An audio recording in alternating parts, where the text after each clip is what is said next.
मारा गया था, उसके बाद इसकी मौत हुई।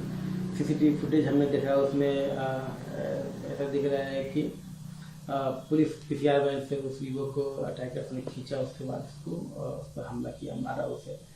पूरे मामले में लॉ एंड ऑर्डर मेंटेन करने में फेल रहने के एवज में मुख्यमंत्री ने वहाँ के एसएसपी और बगल के जिले के एसपी को पद से रिमूव कर दिया है और पुलिस हेडक्वार्टर में उनको अटैच किया है। इस पूरी प्रकरण को क्या कहेंगे, पुलिस जो कथित तौर पर लापरवाही हुई और जो मुख्यमंत्री का एक्शन हुआ? देखिए, लापरवाही हो सकती है, होती है, हर जगहों में हम देखते हैं, लेकिन उसके बाद की कार्रवाई सरकार क्या करती है, ये बहुत बड़ी बात है। आपने बोला लॉ एंड ऑर्डर फेल्यूर, में फेल्यूर नहीं मानता, घटनाएं हो जाती हैं, लेकिन उस पर कार्रवाई क्या हुई, लॉ एंड ऑर्डर फेल नहीं होगा, वही बताने का काम सरकार करती है। वो एक कमिटमेंट दिखता है और दिखना चाहिए। आपको जिसका अभाव दिखेगा, बिहार में, उत्तर प्रदेश में, बिहार में भरत तिवारी हत्याकांड हो गया, पुलिस ने हत्या कर दिया और कोई कार्रवाई नहीं है, बल्कि बयानबाजी हो रहा है राजनीतिक दलों द्वारा, खास करके बीजेपी के नेताओं द्वारा। यूपी में वही चीज, राम मंदिर में चोरी हो गई और एसआईटी गठन करके लीपापोती हो रहा है। यहां झारखंड में ऐसा नहीं होगा किसी कीमत पर।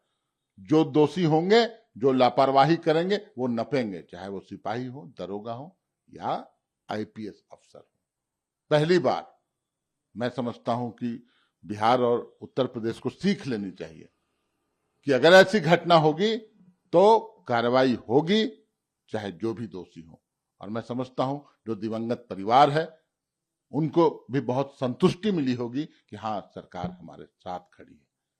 तो सरकार का इकबाल ये होता है, और हेमंत सोरेन का इकबाल मैं समझता हूं विपक्षी को भी सराहना है। झारखंड पाते हैं, जमशेद एक युवक की हत्या होती है, पुलिस गाड़ी से अटैकर्स उस युवक को खींचते हैं, उसको स्ट्रैप करते हैं, उसके बाद से कार्रवाई होती है, वहाँ के एसएसपी कुछ पुलिसकर्मियों को सस्पेंड करते हैं। लेकिन सबसे इम्पोर्टेंट इसमें से जो स्टेप लिया गया है वो मुख्यमंत्री द्वारा लिया गया है। जमशेदपुर के एसएसपी और बगल के ज़िले के एसपी को, दोनों को लॉ एंड ऑर्डर मेंटेन करने में फेल साबित होने के आधार पर उनको उनके पोस्ट पे रिमूव कर दिया गया है, पुलिस हेडक्वार्टर में अटैच किया गया है। देखिए, ये पुलिस प्रशासन के इकबाल पे बहुत बड़ा सवालिया निशान है, क्योंकि ऐसी पहली घटना है जो कि पुलिस के कस्टडी से निकाल करके उसकी हत्या की गई और सामने पुलिस जो है मूक दर्शक बन करके देखती रही। किसी के घर का बच्चा चला गया, अपराध इस तरह से 7 वर्षों में बढ़ गया है कि आप देख सकते हैं कि इससे बड़ा उदाहरण क्या हो सकता है कि पुलिस कस्टडी से ही खींच कर किसी की हत्या की जाए।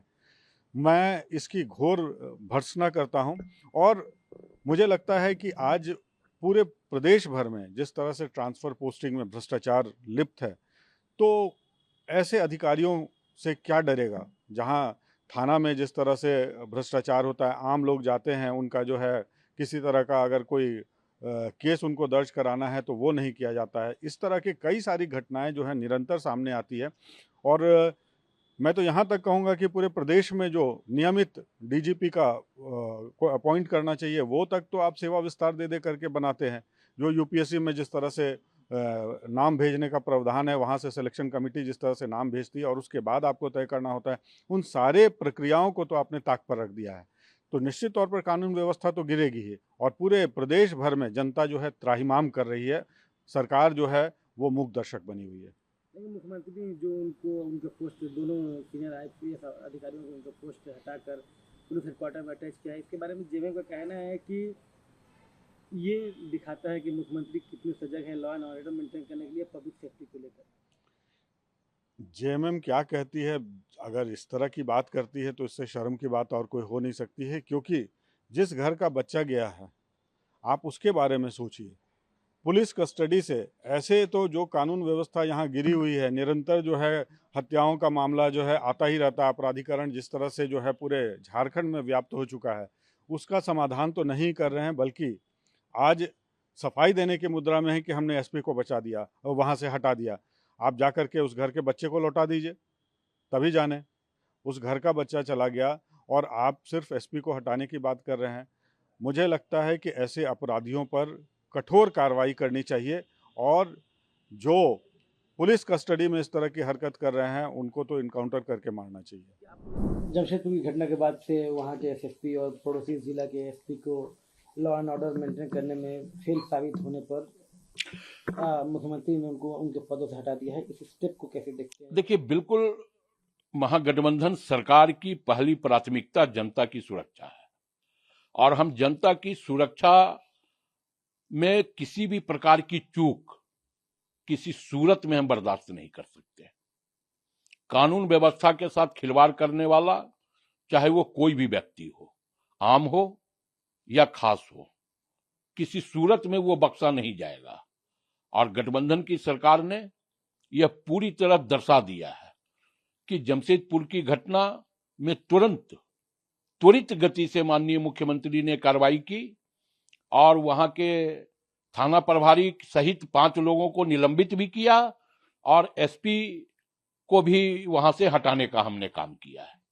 तो कानून व्यवस्था के साथ खिलवाड़ किसी भी सूरत में महागठबंधन की सरकार में बर्दाश्त नहीं होगी। भाजपा तो कह रही है कि उनके द्वारा जो प्रेशर बनाया गया था इस पूरे मामले में, लॉ एंड ऑर्डर को लेकर लगातार बात की गई थी, इससे सरकार प्रेशराइज हुई और ये स्टेप लिया। कठुआ की घटना में क्यों नहीं भारतीय जनता पार्टी प्रेशर बनाई? तो अपनी पीठ थपथपाना ये भारतीय जनता पार्टी की पुरानी आदत रही है कि अपनी पीठ थपथपा दो। भारतीय जनता पार्टी के शासनकाल में गौ रक्षा के नाम पर इसी राज्य में दलितों को, अल्पसंख्यकों को पैरों से बांध करके जिंदा जला दिया गया था। ये था भारतीय जनता पार्टी का शासनकाल का कानून व्यवस्था।